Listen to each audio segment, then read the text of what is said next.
دوستوں آپ نے زہریلے سانپ بچھو اور دیگر خطرناک جانوروں کے بارے میں سن ہی رکھا ہوگا جو کچھ سیکنڈز میں ہی کسی بھی جاندار کی زندگی کا خاتمہ کر سکتے ہیں۔ لیکن آج ہم آپ کو ایک ایسی عورت کے بارے میں بتانے جا رہے ہیں جس کو زہریلی عورت ہونے کا خطرناک اعزاز حاصل ہے، جس کے چھونے یا سانس ہونے سے سینکڑوں لوگ اپنی جان سے ہاتھ دھو بیٹھے۔ جی ہاں، اس زہریلی خاتون کا نام تھا گلوریا، جو نہایت خوبصورت اور خوش مزاج ہونے کے ساتھ ساتھ خاصی امیر بھی تھی۔ اس کا شوہر ٹیلر اس سے بہت پیار کرتا تھا۔ تب یہ اچانک ان کی خوشحال زندگی تکلیف دہ زندگی میں بدل گئی اور پورے گھر میں بون چھال مچ گیا۔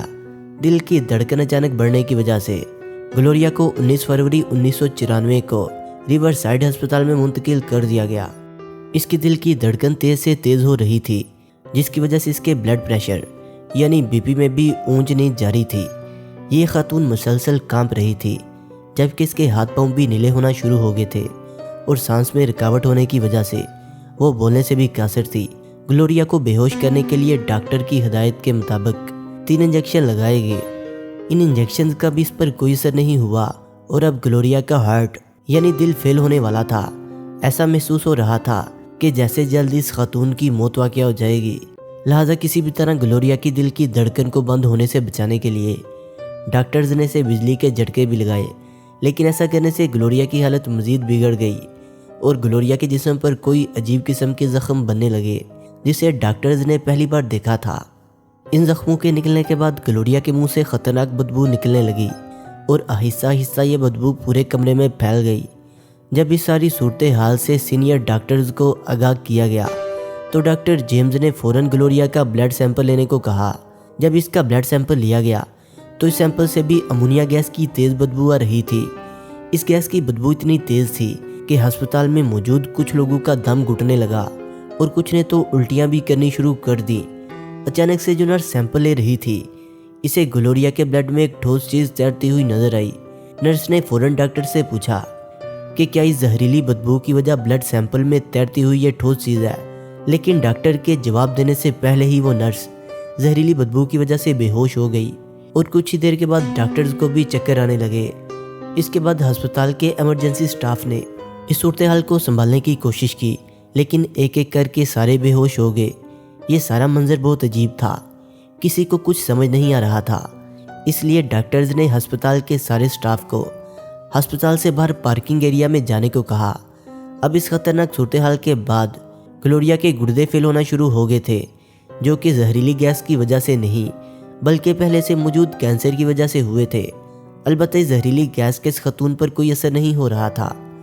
ڈاکٹرز کی بھرپور کوشش کے باوجود گلوریا نہ بچ سکی، لیکن گلوریا کے مرنے کے بعد اس کے علاج کرنے والے ڈاکٹروں کے ساتھ بہت ہی خطرناک صورتحال پیش آئی، جبکہ ان میں سے 5 کو تو اسی ہسپتال میں داخل ہونا پڑا۔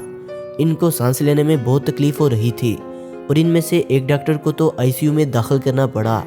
دوستو، گلوریا کی لاش کو سنبھالنے کے لیے ایک ٹیم کو بلایا گیا جس نے مکمل طور پر لاش اور کمرے کا جائزہ لیا، لیکن اس ٹیم کو بھی کچھ ایسا نہ ملا جو لوگوں میں بیماری کا سبب بنے۔ اس کے بعد ڈپارٹمنٹ آف ہیلتھ کے لوگوں کو بلایا گیا، جس میں سے 2 ڈاکٹرز کو مکمل جانچ پڑتال کا کام سونپا گیا۔ لہٰذا انہوں نے سب کا انٹرویو لیا جو گلوریا کے علاج میں شامل تھے۔ ان سب کا انٹرویو لینے کے بعد وہ دونوں ڈاکٹر آخر اس نتیجے پر پہنچے کہ جو لوگ گلوریا کے زیادہ قریب تھے وہ زیادہ بیمار رہے اور ان میں سے کچھ تو موت کے منہ میں بھی چلے گئے، جبکہ دوسرے لوگ معمولی بیمار ہوئے جن کو 2 ہفتوں بعد ہی ہسپتال سے خارج کر دیا گیا۔ لیکن حیرت انگیز طور پر ان سب کے بلڈ سیمپل سے کوئی بھی عجیب و غریب چیز نہیں ملی۔ ان سب کو دیکھتے ہوئے ڈاکٹرز نے کہا کہ شاید ایک ساتھ سب کو مرگی کا دورہ پڑ گیا تھا اور اس طرح اس کیس کو ختم کر دیا گیا۔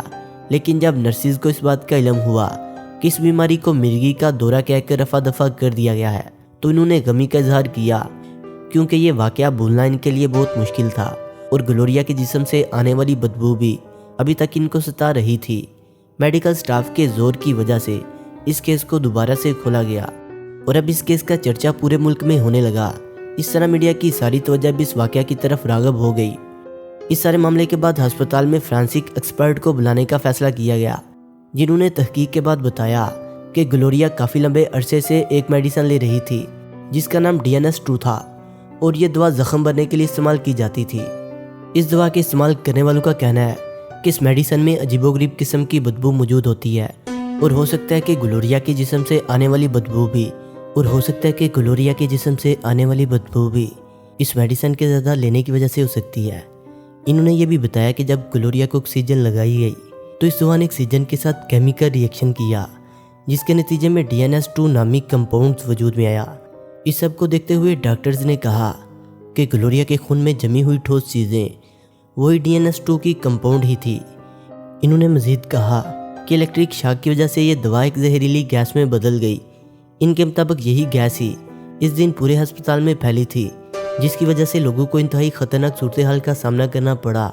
لیکن دوستو، یہ تحقیق بھی اس دن شک میں پڑ گئی جب گلوریا کے اہل خانہ نے بتایا کہ اس نے تو کبھی اس قسم کی کوئی دوا لی ہی نہیں، جبکہ وقت گزرنے کے ساتھ ساتھ بہت سے ڈاکٹرز نے بھی اس تھیوری کو ریجیکٹ کر دیا تھا اور کہا کہ یہ سب اتنا آسان نہیں ہے جو یہ بتایا جا رہا ہے۔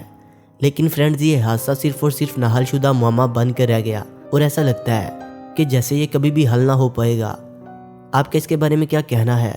ہمیں کمنٹ سیکشن میں ضرور بتائیے گا۔ دوستو، ویڈیو اچھی لگنے کی صورت میں سے لائک کریں، کمنٹ کریں اور اپنے دوستوں سے شیئر کریں، اور جنہوں نے ابھی تک ہمارے چینل شانی سٹوریز کو سبسکرائب نہیں کیا وہ اسے سبسکرائب کرتے ہوئے بیل آئکن پر کلک کر کے آل نوٹیفیکیشن کو انیبل کر لیں۔ ملتے ہیں ایک نئی ویڈیو کے ساتھ، تب تک کے لیے خدا حافظ۔